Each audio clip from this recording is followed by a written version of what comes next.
ประเทศไทยและเครือข่ายทั่วประเทศเสนอข่าวต้นชั่วโมงรู้เร็วรู้จริงเกาะติดทุกสถานการณ์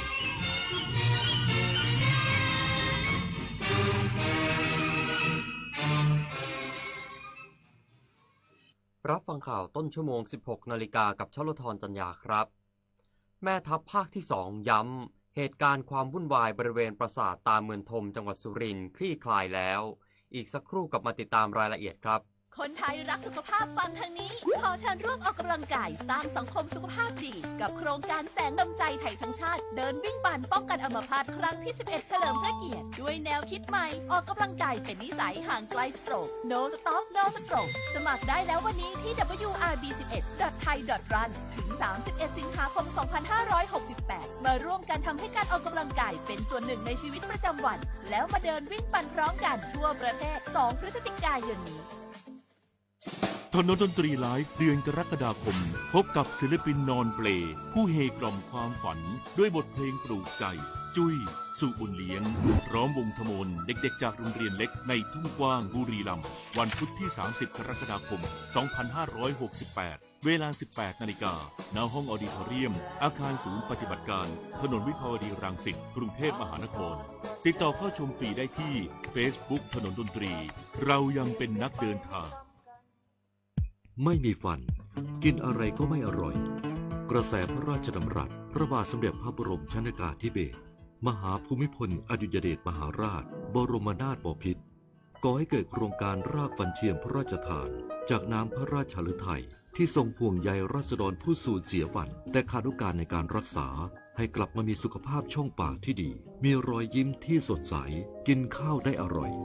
รากฟันเทียมความสุขพระราชทานคือถ้าเราไปบริจาคเลือดมันจะดูเท่และถือเป็นการทำบุญด้วยไหม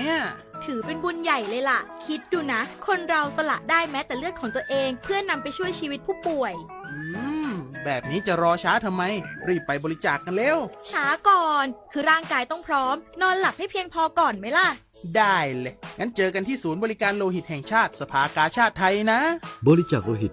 มั่นใจปลอดภัยนักท่องเที่ยวสามารถเข้าเที่ยวชมบริเวณปราสาทตาเมืองธมได้ตามปกติแล้วหลังทหารไทยและกัมพูชาได้เจรจาทำความเข้าใจร่วมกันเมื่อเวลา 12:50 นาทีที่ผ่านมาเกิดเหตุนักท่องเที่ยวหญิงชาวกัมพูชารายหนึ่งนั่งเฝ้ามองกำลังพลทหารไทยบริเวณต้นขี้เหล็กทางที่ใต้ปราสาทตาเมืองธมตรงบันไดทางขึ้นปราสาทจากนั้นได้ตำหนิฝ่ายไทยว่ามายืนในดินแดนของประเทศกัมพูชาทำไม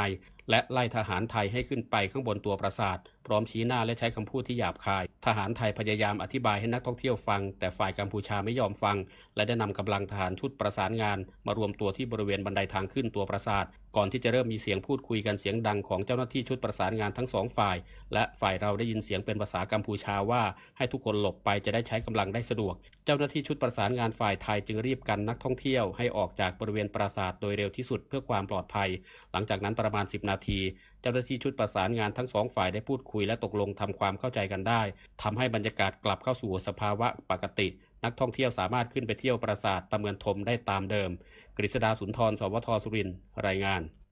แม่ทัพภาคที่ 2 ย้ำเหตุการณ์ความวุ่นวายบริเวณปราสาทตาเมืองธมจังหวัดสุรินทร์คลี่คลายแล้ว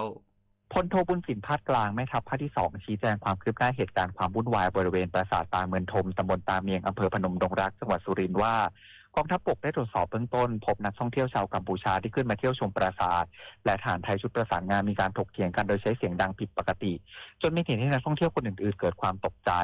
ทำให้ทหารทั้งสองฝ่ายรีบเข้าระงับเหตุจึงได้ไกล่เกลี่ยทำความเข้าใจกับคู่กรณีดังกล่าวไม่ได้เกิดเหตุรุนแรงแต่อย่างใดและสถานการณ์คลี่คลายกลับเข้าสู่สภาวะปกติแล้วโดยนักท่องเที่ยวสามารถเข้าชมปราสาทได้ตามปกติทั้งนี้รายละเอียดเพิ่มเติมอยู่ระหว่างการตรวจสอบข้อเท็จจริงโดยหน่วยทหารในพื้นที่หากมีความคืบหน้าจะรายงานให้ทราบต่อไปปริญญวิทย์เปี่ยมสมบูรณ์รายงานคนร้ายลอบวางระเบิดทหารพรานบาดเจ็บ4 นายในพื้นที่อำเภอบรรนังสตาจังหวัดยะลาศูนย์วิทยุสถานีตำรวจภูธรบรรนังสตาจังหวัดยะลาได้รับแจ้งว่าเกิดเหตุคนร้ายไม่ทราบกลุ่มและจำนวนลอบวางระเบิดเจ้าหน้าที่ทหารพรานในพื้นที่หมู่ที่3บ้านเงาะกะโปตำบลบรรนังสตาอำเภอบรรนังสตาจังหวัดยะลาหลังรับแจ้งจึงได้รายงานผู้บังคับบัญชาพร้อมนำกำลังเจ้าหน้าที่ตำรวจทหารพรานและฝ่ายปกครองเข้าตรวจสอบจุดเกิดเหตุทันที โดยในเบื้องต้นพบว่ามีเจ้าหน้าที่ทหารพรานร้อยทหารพรานที่ 3306 ชุดปฏิบัติการจรยุทธ์ได้รับบาดเจ็บจำนวน 4 นายถูกนำตัวส่งโรงพยาบาลบรรนังสตาแพทย์และพยาบาลทำการช่วยเหลือชีวิตเป็นการเร่งด่วนจากการสอบสวนทราบว่าเหตุเกิดขณะที่เจ้าหน้าที่ทหารพรานร้อยทหารพรานที่ 3306 ชุดปฏิบัติการจรยุทธ์ขณะออกลาดตระเวนในหมู่บ้านและดูแลรักษาความปลอดภัยให้กับพี่น้องประชาชนในพื้นที่รับผิดชอบระหว่างทางคนร้ายได้กดชนวนระเบิดขึ้นเสียงดังสนั่นหวั่นไหวจนเป็นเหตุทำให้มีเจ้าหน้าที่ทหารพรานได้รับบาดเจ็บดังกล่าวอัมรันเมหะ สวท.ยะลารายงาน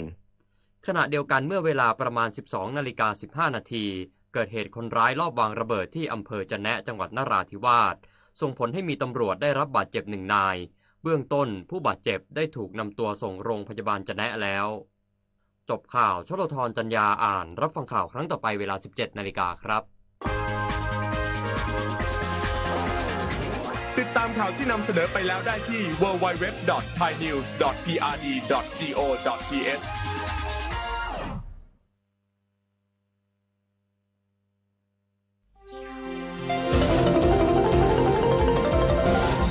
วิทยุแห่งประเทศไทยให้ความรู้คู่ความสุข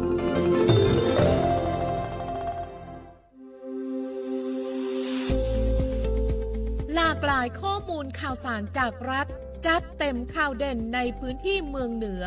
เวลาดี 4 โมงแรงในรายการอู้ข่าวเจ้าเหนือต่างสถานีวิทยุแห่งประเทศไทยภาคเหนือตอนบน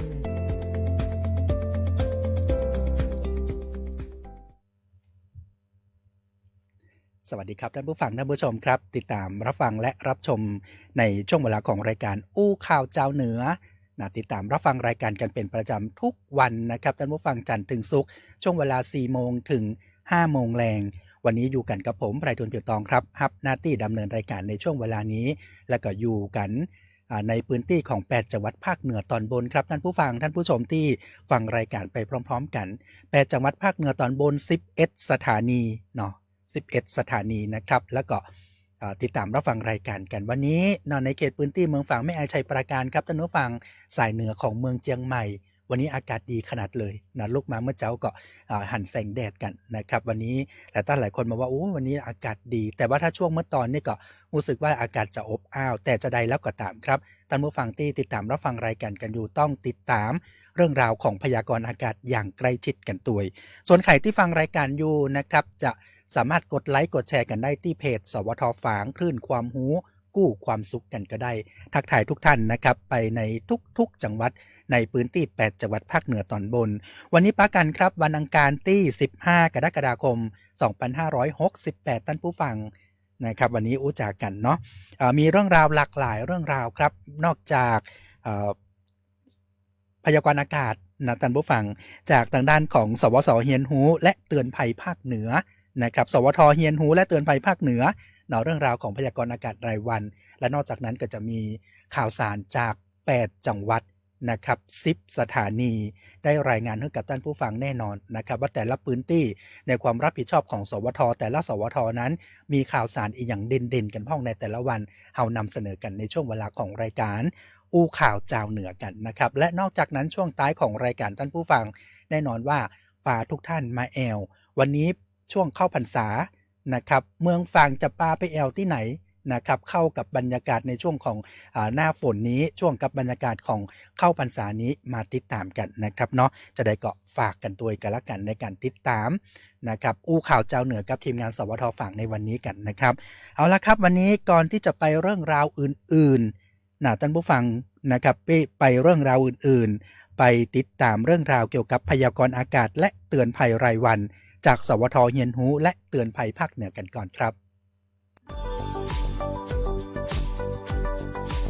อู้ข่าวเจ้าเหนือช่วงพยากรณ์อากาศและเตือนภัยรายวันโดยสวท.เพื่อการเฮียนหูและเตือนภัยภาคเหนือ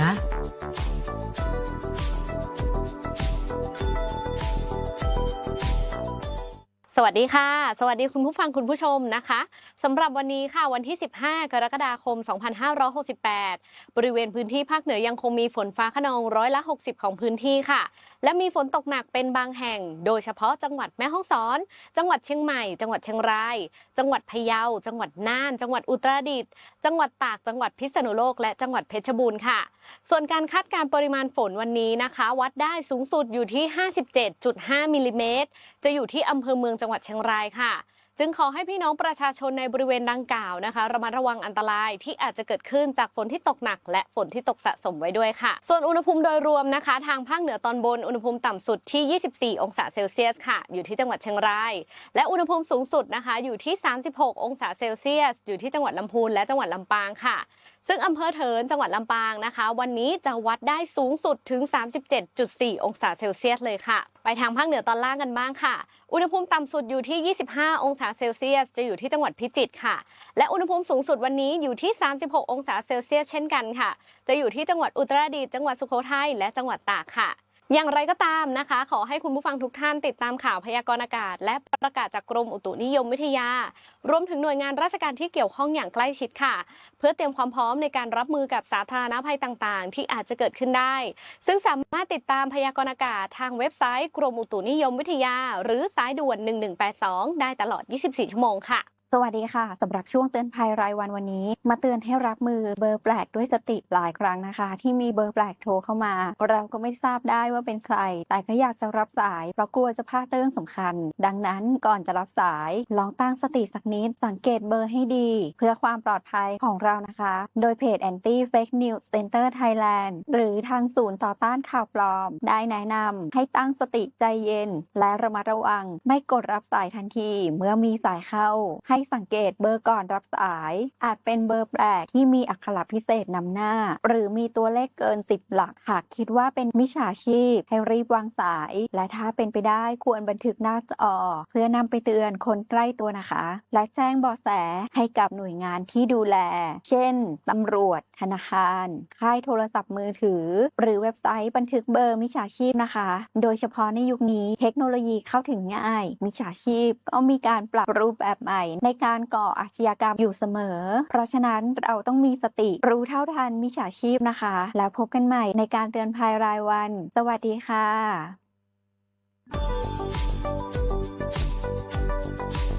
อู้ข่าวเจ้าเหนือช่วงพยากรณ์อากาศและเตือนภัยรายวัน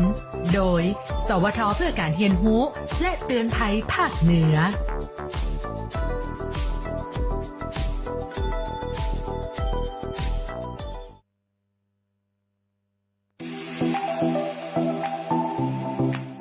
ข่าวเจ้าเหนือช่วงคดสวายกระจายข่าว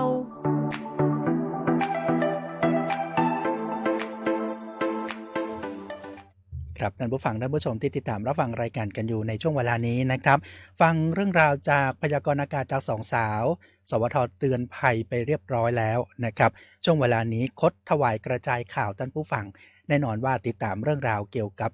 นโยบายของรัฐบาลนะครับซึ่งเป็นประเด็นหลักๆในช่วงของสัปดาห์นี้ที่สำคัญวันนี้ทีมงานสวทฝั่งของเฮาวันนี้เสนอ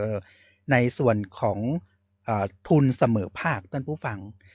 ทุนเสมอภาคนะครับที่ได้นำมาฝากกับท่านผู้ฟังในเรื่องนี้กันนะครับเนาะซึ่งรัฐบาลเนี่ยนะครับโดยกองทุนเพื่อความเสมอภาคทางการศึกษา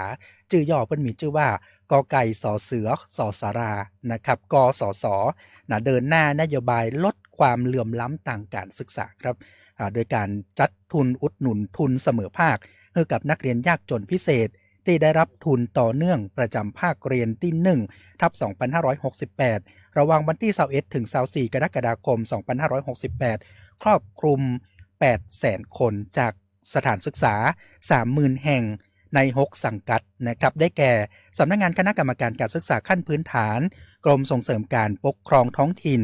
กองบัญชาการตำรวจตระเวนชายแดนสำนักงานพระพุทธศาสนาแห่งชาติสำนักงานคณะกรรมการการส่งเสริมการศึกษาเอกชนและสำนักงานการศึกษากรุงเทพมหานครซึ่งใช้งบประมาณกว่า 1,536 ล้านบาทช่วยเหลือค่าใช้จ่ายพื้นฐานที่จำเป็นการฮื้อทุนนักเรียนนะครับในกลุ่มนี้ก็คือครูประจำชั้นเนี่ยจะไปเยี่ยมบ้านและบันทึกข้อมูลผ่านระบบออนไลน์ผู้ผ่านเกณฑ์ก็จะได้รับเงินช่วยเหลือตามระดับความยากจนและก็ระดับชั้นเรียนตัวยนะครับประกาศผลในวันที่21สิงหาคม 2568 โดยจะต้องมีอัตราการมาเรียนมาน้อยกว่า 85%ซึ่งผลจากการดำเนินการนะครับในปี 2567 ที่ผ่านมาท่านผู้ฟังนักเรียนยากจนพิเศษประมาณ 1.34 ล้านคนได้รับทุนและมีอัตราการคงอยู่ในระบบการศึกษานักถึง 97% ด้วยกันนะครับซึ่งกสศเนี่ยนะครับพร้อมเดินหน้าพัฒนาระบบ O-Back Care คัดกรองนักเรียนกลุ่มเสี่ยงนะครับในสังกัดของสำนักงานคณะกรรมการการศึกษาขั้นพื้นฐานโดยจะเริ่มนำร่องใน29เขตพื้นที่ 1,136 โรงเรียนครอบคลุมนักเรียนกว่า 280,000 คนเตรียมขยายทั่วประเทศในปี 2568 นะครับหลายคนอาจจะสงสัยว่าเดี๋ยวนี้มันมีทุนนี่ตัวกะนะครับเนาะซึ่งทุนเสมอภาคของกสศเนี่ยนะครับเป็นเงินอุดหนุนยังมีเงื่อนไขที่สนับสนุนละอ่อนเยาวชนในครัวเรือนที่มีความยากจนระดับที่รุนแรงนะครับในระดับที่แม้แต่ว่าจะมีนโยบายในเรื่องของการเรียนฟรีอยู่แล้วแต่ยังมีอุปสรรคทำให้ละอ่อนบ่สามารถมาเรียนได้บอกว่าจะเป็นเรื่องของการเดินทางมามีค่าอาหารค่าความห่างไกลความทุรกันดารขาดแคลนของใจจำเป็นในชีวิตประจำวันและอุปกรณ์การเรียนนะครับกสศจึงจัดสรรทุนเสมอภาคเพื่อบรรเทาภาระค่าใช้จ่ายที่เกี่ยวเนื่องกับการศึกษาในรายการที่นอกเหนือจากรัฐจัดสรรให้เช่นค่าเดินทางไปโรงเรียนค่าของกินนะครับโดยให้นักเรียนผู้รับทุนต้องรักษามาตรการอัตราการมาเรียนบ่น้อยกว่า 85% แล้วก็มีการพัฒนาที่สมวัยตามเกณฑ์มาตรฐานของกระทรวงสาธารณสุขด้วยซึ่งผลลัพธ์ของโครงการตลอดระยะเวลาที่ผ่านมานะครับเพิ่นบอกว่าช่วยกันป้องกันบ่ให้นักเรียนยากจนพิเศษกลุ่มนี้เนี่ยหลุดออกจากระบบการศึกษาก่อนที่จะจบภาคบังคับนะครับผ่านอัตราคงอยู่ในระบบสถานศึกษาอัตราการศึกษาอย่างต่อเนื่องนะครับตั้งแต่ในช่วงชั้นรอยต่อของการศึกษาอย่างเช่นอนุบาล3นะครับที่จะขึ้นป .1 ป .6 จะขึ้นต่อม .1 นะครับม .3 จะขึ้นต่อม .4 ซึ่งปี 2567 มีนักเรียนกลุ่มยากจนพิเศษจำนวนถึง 1.34 ล้านคนเนี่ยนะครับได้รับเงินอุดหนุนทุนเสมอภาคเพื่อบรรเทาภาระค่าใช้จ่ายเกี่ยวเนื่องกับการศึกษาและก็ยังปะว่าอัตราการคงอยู่ในระบบการศึกษาท่านผู้ฟังยังอยู่ในระบบเนี่ยนะครับก็คือระบบในปัจจุบันก็คือโรงเรียนในปัจจุบันของเฮาเนี่ยนะครับการศึกษาบังคับเนี่ยอยู่สูงถึง 97.88% ด้วยกันนะครับสำหรับนักเรียนกลุ่มใหม่ที่โรงเรียนจะคัดกรองเข้ามานะครับกสศเปิดระบบให้ครูประจำชั้นที่ดำเนินการเยี่ยมบ้านในช่วงปิดเทอมในภาคเรียนที่ 1/2568 สามารถบันทึกข้อมูลแบบขอรับเงินอุดหนุนนักเรียนหรือนักเรียนกสศ01ระหว่างวันที่7ถึง21กรกฎาคม 2568 ผ่านทางเว็บไซต์นะครับหรือถ้าครูที่มีความสงสัยในเรื่องนี้นะครับเนาะติดต่อสอบถามไปได้ที่02-079-5475 กด 1ท่านผู้ฟังย้ำในเรื่องของเบอร์โทรกันแล้วกันนะครับ02-079-5475 กด 1อันนี้ก็ถือได้ว่า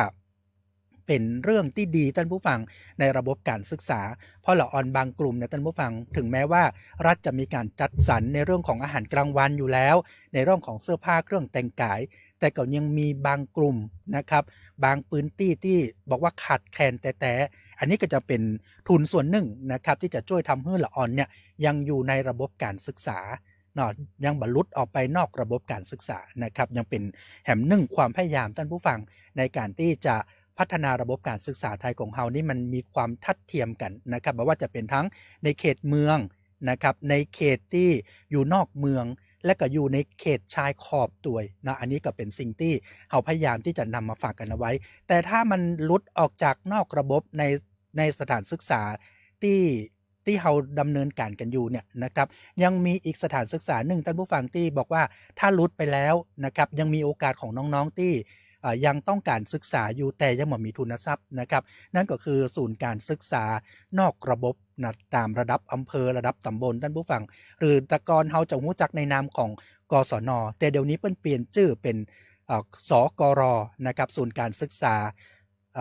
ศูนย์การศึกษานอกระบบนะครับอันนี้จะมีทั้งระดับตำบลระดับอำเภออันนี้ก็สามารถที่จะไปติดต่อได้เช่นเดียวกันนะครับเพื่อที่จะรองรับละออนที่หลุดออกจากในระบบเรียบร้อยแล้วเนี่ยมาอยู่การศึกษานอกระบบนะครับอันนี้คือสิ่งที่ทางกระทรวงศึกษาเองของเราเนี่ยก็ได้เล็งเห็นถึงความสำคัญของการศึกษานะครับถึงแม้ว่าประเทศไทยของเราเองจะมีการบังคับใช้กฎหมาย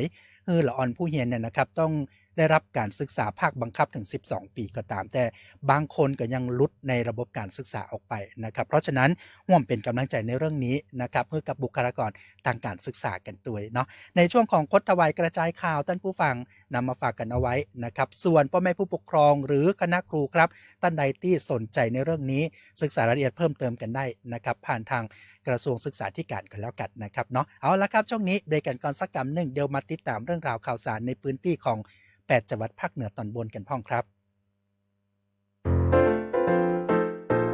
สังคมไทยกำลังก้าวสู่สังคมผู้สูงวัยอย่างเต็มตัวพวกเราทุกคนมีบทบาทสำคัญในการสร้างสังคมที่เข้าใจและใส่ใจผู้สูงอายุสำหรับกลุ่มก่อนสูงวัยเตรียมพร้อมตั้งแต่วันนี้เพื่อชีวิตบั้นปลายที่มีคุณภาพเรียนรู้สิทธิเข้าถึงสวัสดิการจากภาครัฐสร้างเครือข่ายในชุมชนพัฒนาตนเองและเตรียมพร้อมสำหรับการดูแลในอนาคตสำหรับผู้สูงวัยใช้ชีวิตอย่างมีคุณค่าและมีความสุขเรียนรู้การรู้เท่าทันสื่อเข้าร่วมกิจกรรมในชุมชนใช้สิทธิผู้บริโภคอย่างรู้เท่าทันเตรียมพร้อมสำหรับการจัดการวาระสุดท้ายและอย่าลืมการศึกษาธรรมะเพื่อจิตใจที่สงบไม่ว่าคุณจะอยู่ในวัยใดการดูแลและอยู่ร่วมกับผู้สูงอายุด้วยความเคารพเข้าใจและไม่ใช้ความรุนแรงเป็นสิ่งที่สำคัญยิ่งร่วมกันสร้างสังคมที่อบอุ่นเอื้อเฟื้อและให้เกียรติผู้สูงวัยทุกคนสนับสนุนสังคมผู้สูงวัยที่เข้มแข็งและยั่งยืนเพื่ออนาคตที่ดีของพวกเราทุกคนด้วยความห่วงใยจากสำนักงานประชาสัมพันธ์ที่3เชียงใหม่กรมประชาสัมพันธ์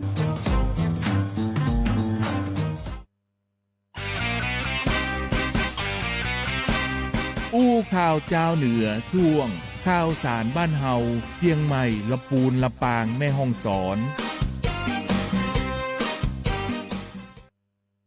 ครับท่านผู้ฟังท่านผู้ชมที่ติดตามรับฟังรายการกันอยู่นะครับมาถึงในช่วงนี้ท่านผู้ฟังอู้ข่าวเจ้าเหนือนะครับในเรื่องของกลุ่มจังหวัดภาคเหนือตอนบน1ซึ่งประกอบไปด้วยจังหวัดเชียงใหม่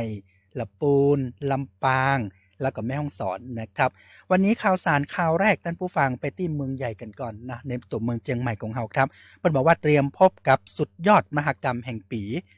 ลานนาเอ็กซ์โป2025เอ็กโคลานนาที่เชียงใหม่นะครับกลุ่มจังหวัดภาคเหนือตอนบนครับเชียงใหม่แม่ฮ่องสอนลำปางลำปูนโดยสำนักงานพาณิชย์จังหวัดเชียงใหม่เปิ้นเตรียมจัดงานลานนาเอ็กซ์โป2025เอ็กโคลานนาจากภูมิภาคสู่สากลกำหนดจัดขึ้นระหว่างวันที่22ถึง28กรกฎาคม2568ที่ศูนย์ประชุมและแสดงสินค้านานาชาติเฉลิมพระเกียรติ7รอบพระชนมพรรษาจังหวัดเชียงใหม่เพื่อสร้างโอกาสการเข้าสู่ตลาดและขยายช่องทางการตลาดสินค้ารวมไปถึงบริการตัวตลอดจนเป็นการแสดงศักยภาพของสินค้าในกลุ่มจังหวัดภาคเหนือตอนบนที่มีเอกลักษณ์ของล้านนานะครับแล้วก็มีความหลากหลายสามารถต่อยอดสู่ตลาดสากลได้โดยมีกิจกรรมต่างๆภายในงานปะกับศิลปะวัฒนธรรมหัตถกรรมนะครับของพี่น้องล้านนาของเฮาหน่อยยกระดับเอกลักษณ์ของท้องถิ่นสู่สากลบอกว่าจะเป็นการเปิดเส้นทางแห่งอัตลักษณ์และวัฒนธรรมสัมผัสเสน่ห์แห่งล้านนาตลาดประชารัฐหอการค้าแฟร์เกษตรนวัตกรรมสู่อุตสาหกรรมสร้างสรรค์ยั่งยืนการเจรจาธุรกิจสัมผัสสุขภาพดีวิถีล้านนาจากภูมิปัญญาสร้างสรรค์กาดใหม่และก็สารสัมพันธ์มิตรภาพเปื้อนบ้านปี้เมืองน้องนะครับแล้วก็ปะกับบูธกิจกรรมกว่า50หน่วยงานแล้วก็นักกว่า900คูหาร่วมสนุกกับกิจกรรมภาคบันเทิงลุ้นรับของรางวัลนักขนาดท่านผู้ฟังงานนี้บอกควรพลาดนะครับใครมีโอกาสเดินทางมาเชียงใหม่22ถึง28กรกฎาคมนะครับเนิ่นท่านผู้ฟังฝากเชิญชวนกันมาตัวกันแล้วกันร่วมแอลงานล้านนาเอ็กซ์โปนะครับน2025เอ็กโคล้านนาซึ่งในปีที่ผ่านมาท่านผู้ฟังเพิ่นบอกว่าเอาจัดงานขึ้นมาเนี่ยนะครับสามารถสร้างรายได้นักถึง63ล้านบาทนะครับโดยคาดการณ์ว่าการจัดงานในปีนี้จะได้รับความสนใจจากพี่น้องประชาชนและผู้ประกอบการ สามารถเยี่ยมชมและเลือกซื้อสินค้าอย่างคับคั่งนะเป็นการกระตุ้นเศรษฐกิจรวมไปถึงกระตุ้นการท่องเที่ยวในช่วงของกรีนซีซั่นกันด้วยนะครับผมจากในตัวเมืองเชียงใหม่ขึ้นเหนือมาเมืองฝั่งของเฮากันพ่องท่านผู้ฟังไปติดตามกันที่เรื่องราวจากสพป.เชียงใหม่เขต3นะครับทางด้านพันผู้อำนวยการสำนักงานเขตพื้นที่การประถมศึกษาเชียงใหม่เขต3นายเรืองยศปันศิรินะครับพร้อมด้วยบุคลากรต่างกลุ่มอำนวยการและกลุ่มส่งเสริมการจัดการศึกษาต่างไกลเทคโนโลยีสารสนเทศและการสื่อสารเข้าร่วมประชุมแนวปฏิบัติเสนอหนังสือราชการทางอิเล็กทรอนิกส์ในระบบบริหารจัดการสำนักงานผ่านระบบซูมนะครับที่ห้องประชุมไร่ส้มชั้น2สพป.เชียงใหม่เขต3การประชุมในครั้งนี้นะครับก็จัดขึ้นเพื่อสร้างความเข้าใจและแนวทางการปฏิบัติที่ถูกต้องในการใช้ระบบ e-office นะครับเพื่อเปลี่ยนไปอย่างมีประสิทธิภาพมุ่งเน้นการลดภาระงานเอกสารลดขั้นตอนการดำเนินงานและส่งเสริมการใช้เทคโนโลยีที่ทันสมัยนะครับในการบริหารจัดการภายในสำนักงานอย่างเป็นระบบทางนี้ครับการจัดการดังกล่าวเนี่ยถือเป็นการตอบสนองต่อนโยบายของสำนักงานคณะกรรมการศึกษาขั้นพื้นฐานลดภาระงานที่เกี่ยวข้องกับการจัดการเรียนรู้ของครูและบุคลากรทางการศึกษาพร้อมทั้งส่งเสริมการใช้ระบบสารสนเทศเพื่อการบริหารงานที่คล่องตัวโปร่งใสและทันสมัยนักยิ่งขึ้นสพป.เชียงใหม่เขต3จะนำข้อเสนอแนะและแนวปฏิบัติที่ได้รับจากการประชุมในครั้งนี้ไปใช้ในการพัฒนาระบบบริหารงานภายใน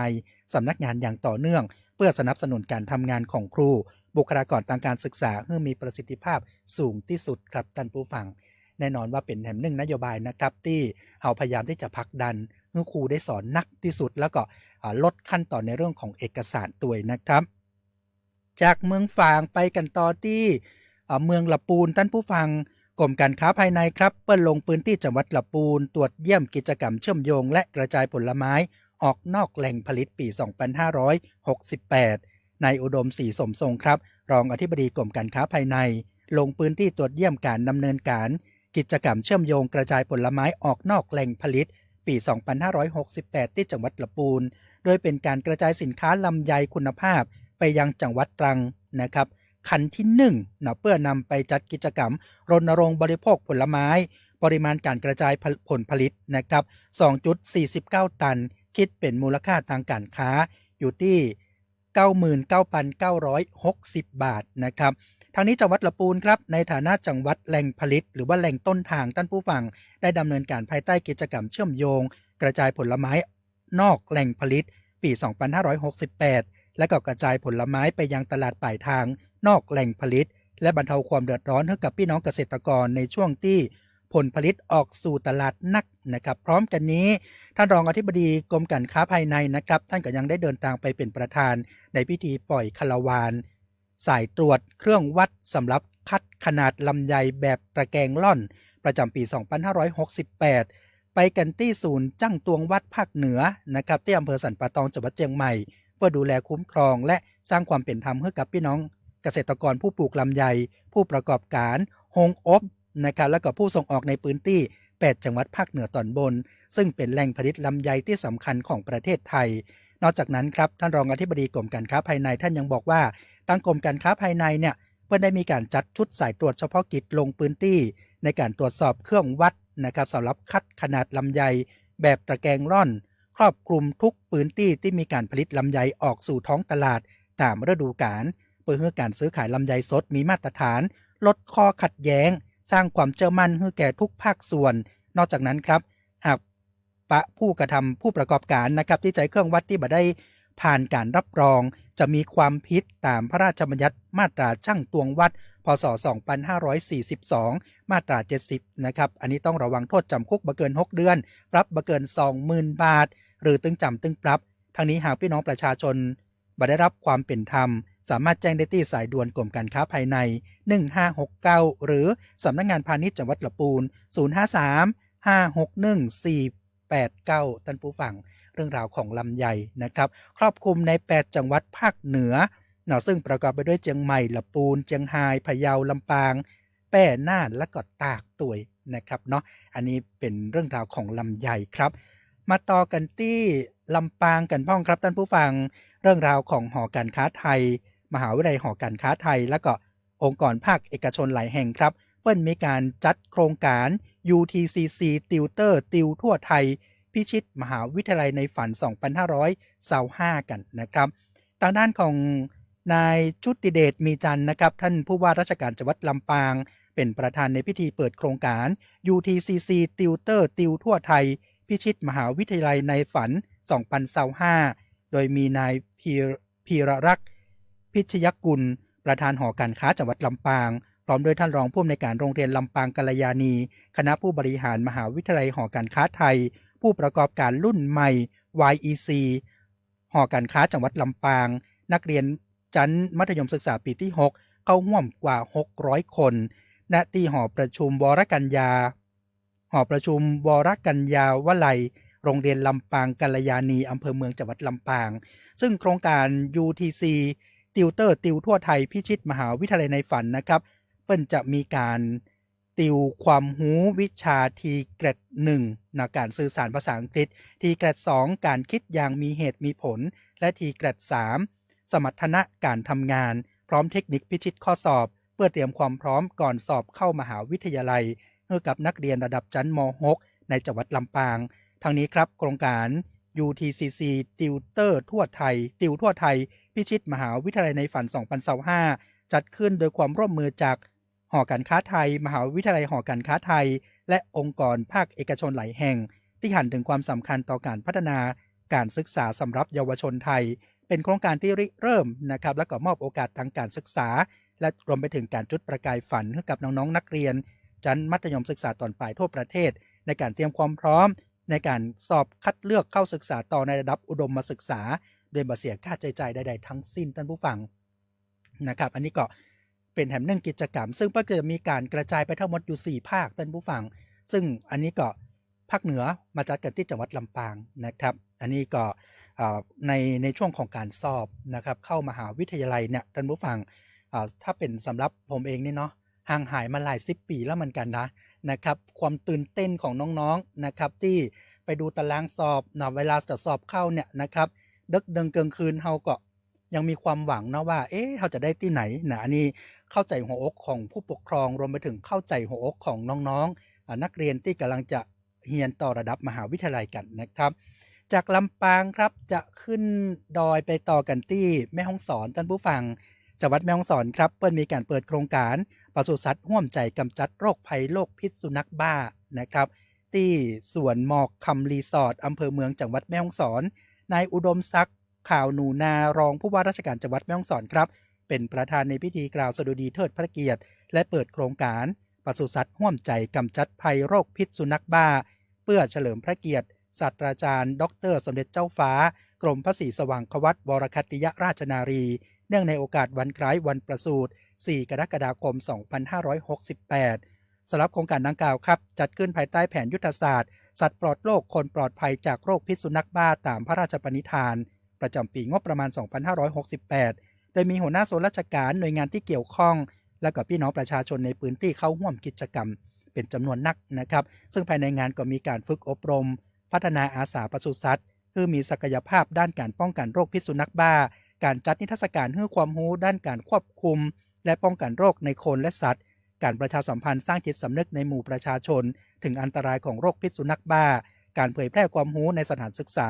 ครอบคลุมทั้ง7 อำเภอการให้คำแนะนำเรื่องสุขภาพสัตว์เลี้ยงการทำหมันการฉีดวัคซีนป้องกันโรคพิษสุนัขบ้าโดยเฉพาะสัตว์ด้อยโอกาสจากข้อมูลของสำนักงานปศุสัตว์ของจังหวัดแม่ฮ่องสอนครับเพิ่นบอกว่าปัจจุบันเนี่ยจังหวัดแม่ฮ่องสอนยังมามีรายงานการเสียชีวิตจากโรคพิษสุนัขบ้าทั้งในคนและสัตว์จะได้ก็ตามครับจากการสำรวจประชากรสุนัขและแมวในพื้นที่ของ7 อำเภอรวม415หมู่บ้านภายใต้การดูแลของ49องค์กรปกครองส่วนท้องถิ่นเพราะว่ามีสัตว์กลุ่มเสี่ยงรวมทั้งหมด 28,880 ตัวซึ่งจำเป็นต้องได้รับการควบคุมและป้องกันอย่างเข้มข้นท่านผู้ฟังอันนี้ก็เป็นแถมหนึ่งนะครับที่เฮาทุกคนและก็ทุกองค์กรปกครองส่วนท้องถิ่นนั้นต้องร่วมด้วยช่วยกันเนาะในเรื่องของการกำจัดโรคพิษสุนัขบ้านะครับเพื่อมันหมดไปตามพระราชปณิธานตัวยนะครับปิดท้ายในช่วงนี้ท่านผู้ฟังไปกันที่แม่เสรียงกันพ่องนะครับแม่เสรียงนะครับอุทยานแห่งชาติสารวินขับเคลื่อนโครงการสร้างป่าสร้างรายได้ตามแนวพระราชดำรินะครับ ที่หอประชุมอุทยานแห่งชาติสารวินอำเภอแม่เสลียงจังหวัดแม่ฮ่องสอนนายวรศักดิ์พานทองครับท่านนายอำเภอแม่เสลียงเป็นประธานการประชุมคณะที่ปรึกษาอุทยานแห่งชาติสารวินครั้งที่ 3/2568 โดยมีนายลิขิตไหวพรหมหัวหน้าอุทยานแห่งชาติสารวินพร้อมคณะเจ้าหน้าที่อุทยานแห่งชาติสารวินเข้าร่วมประชุมเพื่อรับทราบผลการดำเนินงานของอุทยานและพิจารณาเพื่อความเห็นชอบความเหมาะสมในเรื่องของพันไม้ในพื้นที่ดำเนินโครงการสร้างป่าสร้างรายได้ตามแนวพระราชดำริพื้นที่บ้านห้วยแห้งบ้านป่าหมากตำบลแม่คงอำเภอแม่เสลียงจังหวัดแม่ฮ่องสอนเพื่อให้เกษตรกรได้มีแนวทางการดำเนินงานในแต่ละพื้นที่ได้อย่างมีประสิทธิภาพสำหรับโครงการสร้างป่าสร้างรายได้ตามพระราชดำริดำเนินการมาตั้งแต่ปี 2556 นะครับโดยโครงการสร้างป่าสร้างรายได้เป็นวิธีการอนุรักษ์และฟื้นฟูป่าไม้ด้วยการปลูกไม้ป่าดั้งเดิมของพื้นที่คือเป็นไม้ป่าประธานนะครับผสมผสานกับการปลูกพืชเศรษฐกิจหรือว่าไม้เศรษฐกิจที่สามารถสร้างรายได้ให้แก่คนท้องถิ่นโดยเริ่มโครงการนำร่องในพื้นที่จังหวัดน่านและจังหวัดเลยก่อนขยายไปยังจังหวัดเชียงใหม่จังหวัดแม่ฮ่องสอนและจังหวัดตากปัจจุบันมีเกษตรกรที่เข้าร่วมโครงการ 19,890 ครัวเรือนและก็มีพื้นที่เข้าร่วมโครงการกว่า 71,786 ไร่ผลจากการดำเนินงานในพื้นที่ป่านะครับได้ป่าเสื่อมโทรมเนี่ยก็มีความอุดมสมบูรณ์ขึ้นประชาชนในพื้นที่ก็มีความมั่นคงทางด้านของอาหารนะครับมีรายได้จากการจำหน่ายผลผลิตและมีคุณภาพชีวิตที่ดีขึ้นตัวท่านผู้ฟังนะครับโดยเฉพาะในเรื่องของการปลูกไม้อันนี้ก็ต้องช่วยกันในการดูแลทรัพยากรธรรมชาติและป่าไม้กันตัวโครงการสร้างป่าสร้างรายได้ตามแนวพระราชดำริอันนี้ก็ถือว่าเป็นหนึ่งแนวทางนะครับที่จะแก้ไขปัญหาเรื่องของป่าไม้เสื่อมโทรมกันตัวท่านผู้ฟังนี่คือข่าวในช่วงแรกนะครับใน4จังหวัดภาคเหนือตอนบนครับเดี๋ยวช่วงหน้ามาต่อกันที่แห่ม4จังหวัดในภาคเหนือนะครับในฝั่งตะวันออกกันพ่องครับมัดรวมข่าวสารจากภาครัฐเจาะลึกประเด็นฮ้อนจาก8จังหวัดภาคเหนือตอนบนกับทีมนักจัดรายการ11สถานีในรายการอู้ข่าวเจ้าเหนือป้ากับช่วงพยากรณ์อากาศและเตือนภัยรายวันพดสวายกระจายข่าวสารบ้านเฮาและปาแอลเมืองเหนือเวลาดี 4-5 โมงแรงผู้วันจันทร์ถึงวันศุกร์รับฟังต่างวิทยุแห่งประเทศไทย8จังหวัดภาคเหนือตอนบน11สถานีวิทยุสวทเชียงใหม่เชียงรายพะเยาแพร่น่านลำปางลำพูนแม่ฮ่องสอนแม่เสลียงฝางและสวทเพื่อการเรียนรู้และเตือนภัยภาคเหนือพร้อมรับชมทาง Facebook แฟนเพจของกู้สถานีสดพร้อมกันทั้งออนแอร์และออนไลน์อู้ข่าวเจ้าเหนืออู้จ่าประสาคนเมืองเหนือเจ้า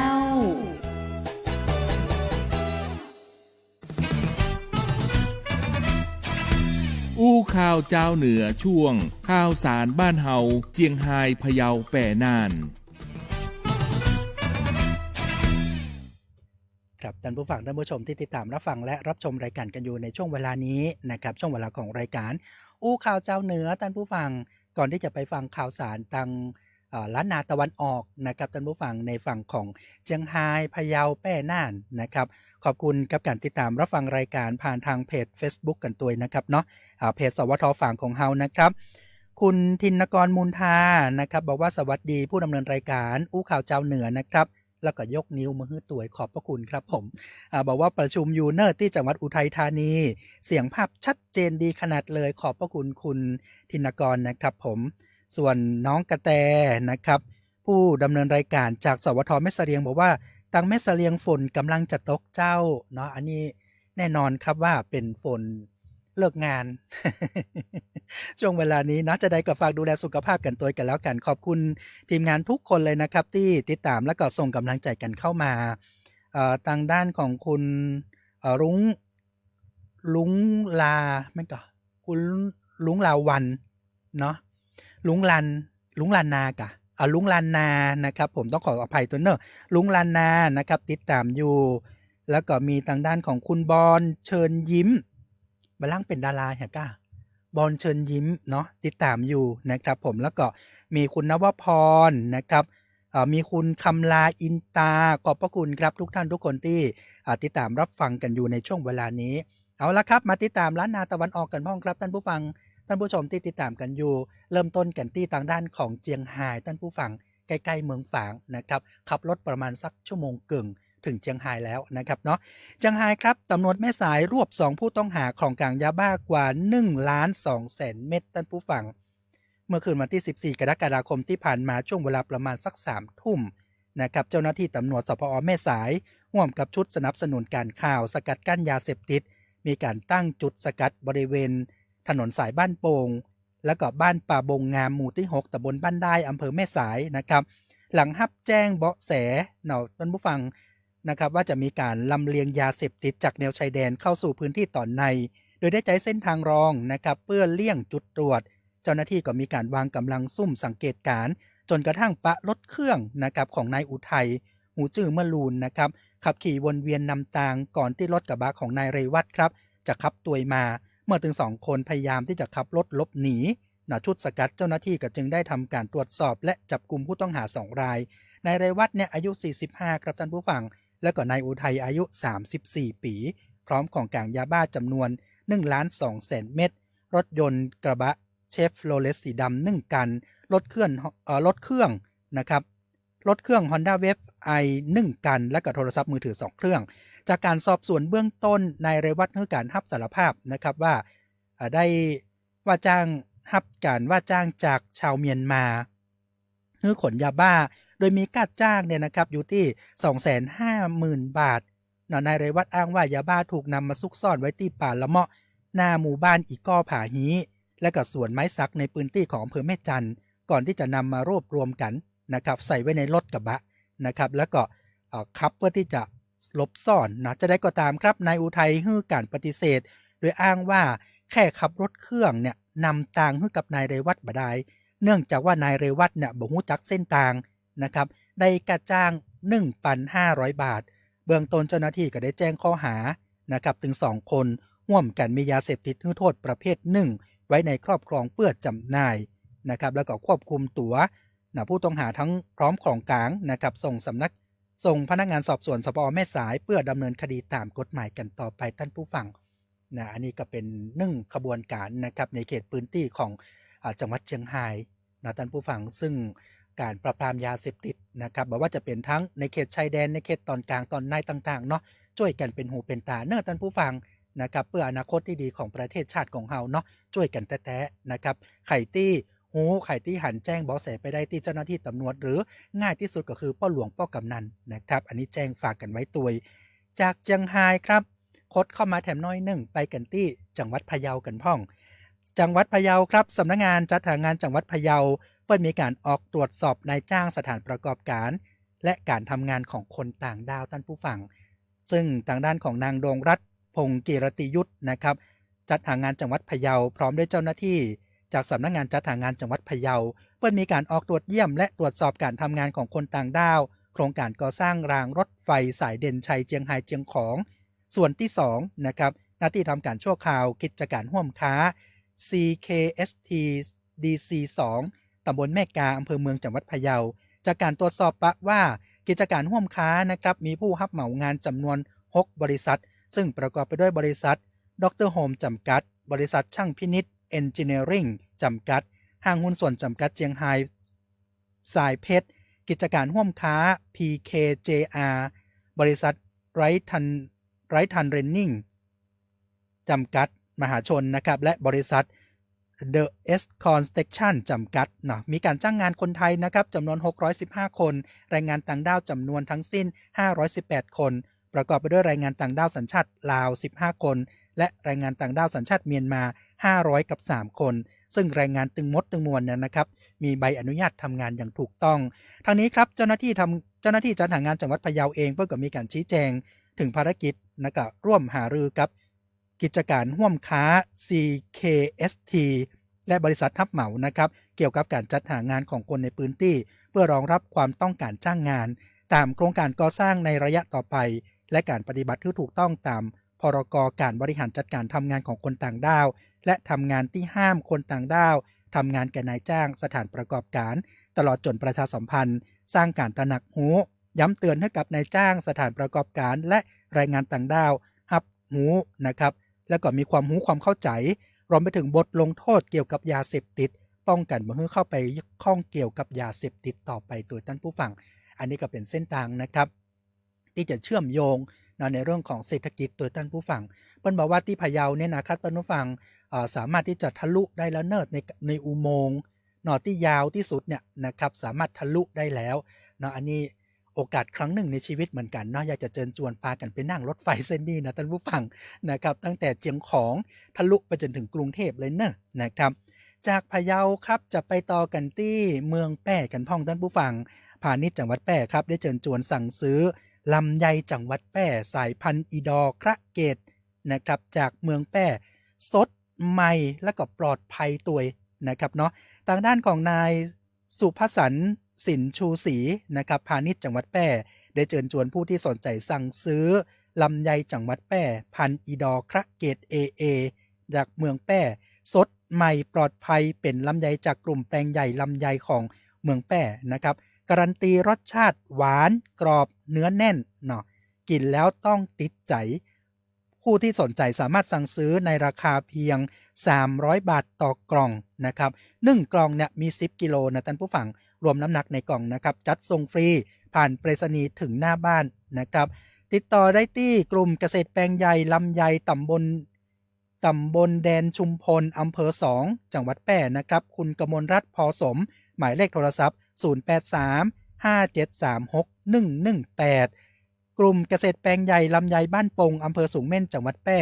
คุณพันทิพย์กอบแก้วหมายเลขโทรศัพท์0882251601กลุ่มเกษตรกลุ่มแปลงใหญ่ลำไยทุ่งนาวอำเภอ2จังหวัดแป้คุณเมืองคำสมใจหมายเลขโทรศัพท์ครับ0895566537ส่วนลำไยเกษตรสุวิจักรนะครับตำบลแดนชุมพลอำเภอ2จังหวัดแป้คุณสุวิจักรนันตะแก้วหมายเลขโทรศัพท์0962532627หรือสอบถามไปที่สำนักงานพาณิชย์จังหวัดแป้นะครับกลุ่มส่งเสริมการประกอบธุรกิจการค้าและการตลาดหมายเลขโทรศัพท์0655101940นะครับอันนี้เป็นเรื่องราวของลำไยปิดท้ายวันนี้ครับที่ข่าวสารจากเมืองน่านกันพ่องท่านผู้ฟัง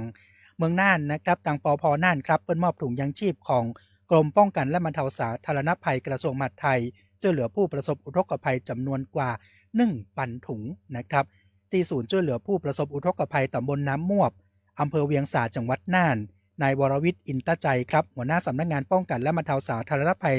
จังหวัดน่านพร้อมกับเจ้าหน้าที่ปภ.น่านเจ้าหน้าที่ฝ่ายปกครองอำเภอเวียงสาจังหวัดน่านนำถุงยังชีพของกรมป้องกันและบรรเทาสาธารณภัยกระทรวงมหาดไทยไปมอบให้กับราษฎรในบ้านน้ำมวบหมู่ที่1ตำบลน้ำมวบอำเภอเวียงสาจังหวัดน่านซึ่งได้รับผลกระทบจากอุทกภัยน้ำป่าไหลหลากเมื่อช่วงวันที่10กรกฎาคมที่ผ่านมาจากสถานการณ์ดังกล่าวครับส่งผลกระทบในพื้นที่อำเภอเวียงสาจังหวัดน่าน10ตำบล53หมู่บ้านประชาชนได้รับความเดือดร้อนประมาณ 1,524 คน750ครัวเรือนถูกดินถล่มทับบ้านเรือนประชาชน2หลังหมู่บ้านถูกตัดขาดเนื่องจากคอสะพานชำรุดนะครับ1แห่งพื้นที่ทางการเกษตรเสียหาย 1,500 กับ2ไร่นายวรวิทย์อินตใจครับหัวหน้าสำนักงานป้องกันและบรรเทาสาธารณภัยจังหวัดน่านเพิ่นบอกว่ารัฐบาลมีความห่วงใยพี่น้องประชาชนนะครับที่ได้รับผลกระทบจากอุทกภัยในพื้นที่จังหวัดน่านจึงได้มอบถุงยังชีพผ่านกระทรวงมหาดไทยโดยท่านผู้ว่าราชการจังหวัดน่านครับมอบหมายให้สำนักงานป้องกันและบรรเทาสาธารณภัยจังหวัดน่านได้นำถุงยังชีพมาแจกจ่ายให้กับพี่น้องที่ประสบอุทกภัยจังหวัดน่านโดยมีพื้นที่ที่ได้รับผลกระทบใน4อำเภอของจังหวัดน่านนะครับได้แก่อำเภอเวียงสาอำเภอนาน้อยอำเภอนาหมื่นอำเภอแม่จริมรวม20ตำบล100กับ10หมู่บ้านสำหรับความคืบหน้าของการสร้างสะพานแบริ่งนะครับในที่เชื่อมต่อระหว่างบ้านสาลี่หมู่ที่4เชื่อมต่อกับบ้านวนาไพรหมู่ที่7ตำบลน้ำมวบอำเภอเวียงสายาวประมาณสัก300เมตรน่ะท่านผู้ว่าราชการจังหวัดน่านนะครับนายชัยนรงค์วงใหญ่มอบหมายให้ทางสำนักงานป้องกันและบรรเทาสาธารณภัยจังหวัดน่านประสานไปยังศูนย์ป้องกันและบรรเทาสาธารณภัยเขต10จังหวัดเชียงรายคาดว่าจะเดินทางมาแปลงในวันที่15กรกฎาคมนะครับแล้วก็จะหีบประกอบฮื้อแล้วเสร็จภายใน3วัน ซึ่งจะสามารถเปิดใช้งานได้นะครับเพื่อที่จะช่วยเหลือพี่น้องประชาชนในการคมนาคมนะครับโดยการเชื่อมโยงไปยัง2หมู่บ้านกันต่อไปตัวท่านผู้ฟังนะอันนี้คือเรื่องราวข่าวสารนะครับที่น่าสนใจเดี๋ยวช่วงหน้าครับจะพาทุกท่านทุกคนนั้นที่ติดตามรับฟังรายการกันอยู่พาไปแอวท่านผู้ฟังนะช่วงนี้เข้าพรรษาแล้วฝนกระตกแล้ววันนี้เราจะพาไปแอวซึ่งเป็นสถานที่ที่ต้องบอกว่างามนะครับจะไปที่ไหนเดี๋ยวติดตามกันต่อในช่วงหน้าครับอู้ข่าวเจ้าเหนือช่วงปาแอวเมืองเหนือ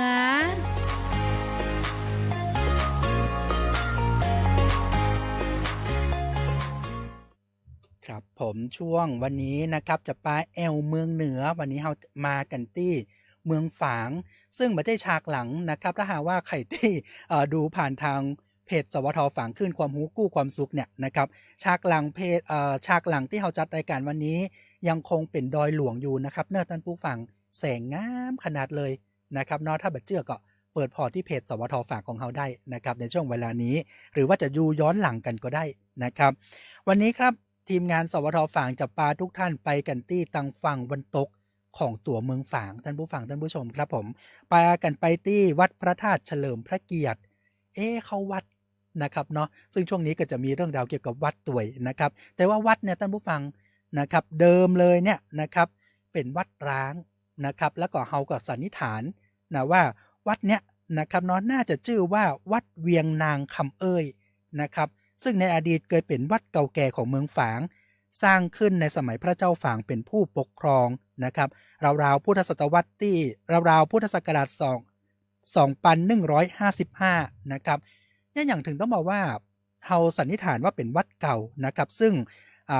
ที่ก่อนที่จะไปแปลงวัดหรือว่าบูรณะวัดนี้นะครับท่านพระเดชพระคุณหลวงพ่อพระราชกิติสุนทรนะครับบอกว่าที่บริเวณวัดเนี่ยท่านผู้ฟังเปิ้นมีกู่เก่านะครับแล้วก็มีศึกษาเรื่องราวแล้วอายุน่าจะราวๆประมาณสักปีพศ2155ได้นะครับเป็นพื้นที่ของเวียงนางเอ้ยนะตามตำนานของคนเมืองฝางเนี่ยนะครับเวียงนางเอ้ยคือนางเอ้ยเนี่ยเอ้ยก็คือปี้คนเก้านะครับเป็นลูกของพญาฝางกับพระนางสามผิวนะเปิ้นไปตั้งเมืองอยู่ที่เวียงหวายนะครับณเวียงหวายแห่งเนี้ยนะท่านผู้ฟังเปิ้นก็มีเมืองเนาะอยู่ทางเหนือนะครับส่วนเจ้าน้องเปิ้นเนี่ยเพื่อไปเจ้าป่อเปิ้นแบบไปแปลงเมืองที่ไม่อายก็คือเวียงมะลิกานะครับ2เมืองเนี่ยเป็นกับรวมทั้งเมืองฝางเนาะเป็นเมืองแฝดกัน3เมืองนะครับเพื่อที่จะช่วยเหลือซึ่งกันและกันในการส่งเสบียงอาหารนะครับช่วยเมืองฝางของเฮาเนาะดังนั้นนะครับจากการสันนิษฐานเนี่ยเปิ้นก็ไปอ้างอิงเอาจากกูเก่าเนี่ยนะครับท่านผู้ฟังตามที่ทุกท่านได้เห็นภาพนะครับนอกจากหันได้ว่าเปิ้นมีบันไดนาคขึ้นไปท่านผู้ฟังมีบันไดนาคนะครับแล้วก็เดินขึ้นไปน่ะ100 กว่าซี่นะครับอันนี้ต้องบอกว่าสำหรับคนที่แข้งขาบ่ค่อยดีหัวเข่าบ่ค่อยดีคอดๆแคดๆแล้วจะขึ้นไปแอวม่วนก็นะครับอันนี้เรามีทางลดขึ้นไปนะครับมีทางลดขึ้นไปจนถึงตัวพระธาตุนะครับส่วนนะครับพระวิหารนะหรือว่าพระอุโบสถนะครับท่านผู้ฟังท่านผู้ชมที่เข้าไปเนี่ยนะอันนี้เปิ้ลบอกว่าจะมีการแต้มคำนะครับถือว่าเป็นศิลปะของล้านนาของเฮาซึ่งหาดูได้ยากนะครับก็มาพอได้ที่วัดพระธาตุเฉลิมพระเกียรติและก็ภายในอุโบสถนี้ท่านผู้ฟังเมื่อครั้งที่เฮามีการเผาดอกไม้จันทร์นะครับในหลวงรัชกาลที่9นะครับซึ่งอำเภอฝั่งของเฮาเนี่ยรวบรวมแล้วก็เก็บเอาไปไว้ที่วัดพระธาตุเฉลิมพระเกียรติแห่งนี้นะครับแล้วก็มีภายในอุโบสถเองเนี่ยนะครับก็จะมีพระราชกรณียกิจของในหลวงรัชกาลที่9ที่พระองค์เคยเสด็จมาในพื้นที่ของเมืองฝางตลอดจนถึงนะครับโครงการหลวงที่เกิดขึ้นนะครับเมื่อปี2512ที่เมืองฝางเนี่ยเปิ้นก็เอาไปจัดแสดงกันที่นี่นะครับดังนั้นใครที่มาแอลเมืองฝางก็บ่ควรพลาดนะครับที่วัดพระธาตุเฉลิมพระเกียรตินอกจากแอลพอประวัติศาสตร์พอความงามของธรรมชาติเรียบร้อยแล้วนะครับหลายคนบอกว่าที่วัดพระธาตุเนี่ยนะครับวัดของท่านเจ้าคุณเนี่ยเนาะนอกจากเปิ้นจะเป็นที่สถานที่ร่มรื่นแล้วนะครับแล้วก็ยังสามารถที่จะขอพรนะครับพระสังฆจายนะท่านผู้ฟังพระสังฆจายนะครับรวมไปถึงใครที่นับถือเจ้าแม่กวนอิมก็สามารถที่จะมาขอพรได้ตัวยนะครับและนอกจากนั้น นะแอลแล้วเตียวแอลแล้วนะครับจันลุ่มแห่มจันหนึ่งนะครับท่านผู้ฟังเพื่อนก็จะมีจำหน่ายเรื่องของอาหารเนาะเรื่องของกาแฟตัวกาแฟเนี่ยนะครับถ้าเป็นพี่น้องคนเมืองฝางแม่ชัยประการรู้จักกันดีในนามของกาแฟท่านเจ้าคุณนะครับอันนี้ก็สามารถที่จะไปริมรองกันได้นะครับเนอะที่จะมากันไปแอลนะครับในช่วงของเทศกาลงานเข้าพรรษาซึ่งวัดนี้นะครับถ้างานประจำปีเนี่ยก็จะเป็นช่วงของประมาณสักเดือนมีนาเพื่อจะมีงานปล่อยบวชลูกแก้วหรือว่าปล่อยสั่งลองนะครับอันนี้จะเป็นศูนย์รวมนะครับเนาะในแหล่งของพี่น้องกลุ่มชาติพันธุ์ไทยใหญ่แล้วก็พี่น้องชาวดาราอ้างตัวยนะครับที่จะเป็นคณะศรัทธาของวัดพระธาตุเฉลิมพระเกียรติและนอกจากนั้นครับในช่วงของการเทกระจาดในเดือนมิถุนายนทุกปีเลยท่านผู้ฟังเพื่อนก็จะมีการจัดกิจกรรมที่นี่นะครับซึ่งก็จะเป็นแห่งศูนย์รวมจิตใจนะครับของคนในพื้นที่ของฝางแม่อายและก็ชัยปราการดังนั้นสถานที่นี้ถือว่าเป็นแห่งสถานที่ครับท่านผู้ฟังเป็นที่แอลได้เนาะแล้วก็เป็นที่ศึกษาธรรมะได้ตัวยนะครับซึ่งพระราชกิติสุนทรนะครับทางท่านที่ปรึกษาเจ้าคณะภาค7นะครับท่านบอกว่ายินดีต้อนรับคณะศรัทธาทุกคณะเลยที่จะเดินทางเข้าสู่วัดพระธาตุเฉลิมพระเกียรตินะครับตั้งอยู่ที่ตำบลม่อนปินนะครับท่านผู้ฟังชื่อหมู่บ้านว่าหมู่บ้านเวียงหวายนะครับหมู่ที่9ตำบลม่อนปินอำเภอฝางจังหวัดเชียงใหม่ของเฮานี่คือภาพบรรยากาศความสวยงามเราอยากจะให้ทุกท่านนั้นมาสัมผัสกับบรรยากาศในพื้นที่ของเมืองฝางบ้านเฮานะครับเอาละครับนี่คือช่วงเวลาของรายการอู้ข่าวเจ้าเหนือกับทีมงานของสวท.ฝั่งของเฮาในวันนี้นะครับวันพรุ่งนี้นอปะกับทีมงานของ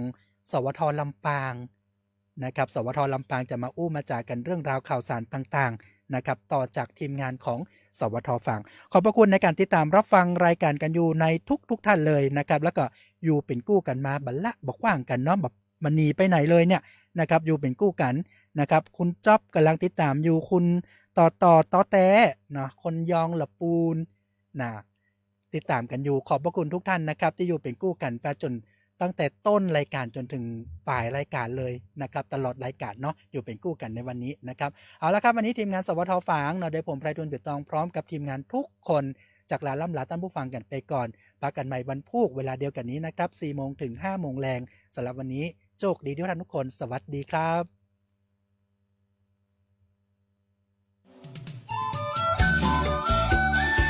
ติดตามรับฟังรายการอู้ข่าวเจ้าเหนือได้ทุกวันจันทร์ถึงวันศุกร์เวลาดี 4 โมงแรงทางสวท.ลำปาง FM 97 เมกะเฮิรตซ์สวท.ลำพูน FM 95 เมกะเฮิรตซ์สวท.พะเยา FM 95.25 เมกะเฮิรตซ์สวท.แป้ FM 91 เมกะเฮิรตซ์สวท.น่าน FM 94.75 เมกะเฮิรตซ์สวท.เชียงใหม่ FM 98 เมกะเฮิรตซ์และ AM 639 กิโลเฮิรตซ์สวท.ฝาง FM 89.25 เมกะเฮิรตซ์สวท.เจียงไฮ้ FM 95.75 เมกะเฮิรตซ์สวท.แม่ฮ่องสอน FM 104 เมกะเฮิรตซ์สวท.แม่เสรียง FM 90.5 เมกะเฮิรตซ์และสวท.เพื่อการเรียนรู้และเตือนภัยภาคเหนือ AM 549 กิโลเฮิรตซ์และเพจ Facebook ของแต่ละสถานีเนอครับไปกันที่เมืองลำปางไปกันที่เมืองลำปางเครื่องปั้นลือน้ำถ้วยชามกาไก่นั่งรถมาไปแอวบ้านชมเมืองสุดจางลือเรื่องบ้านเมืองศรัทธา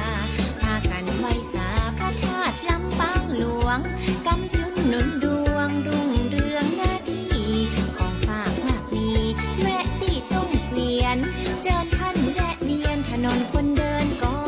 งตา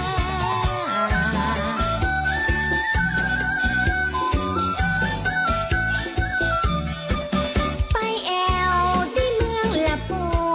นไปแอวที่เมืองละปูนเมืองแห่งนักบุญครูบาศรีวิชัยและไปสาวัยวัดจามเทวีเอกสัตรีผู้คนศรัทธาพระรอดนั้นนาเป็นที่เรื่องลือปกปักษามีโชคมีใจกระเทียมลำใหญ่คนผลิตมากมีเมืองถิ่นยิ่งดีประเพณีงดงาม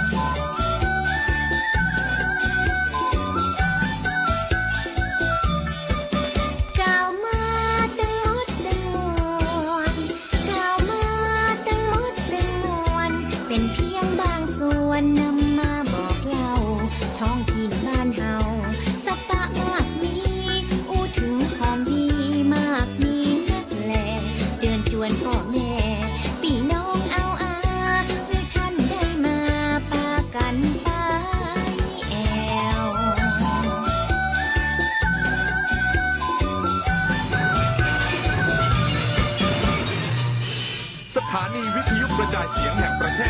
ติดตามรับฟังรายการอู้ข่าวเจ้าเหนือได้ทุกวันจันทร์ถึงวันศุกร์เวลาดี4 โมง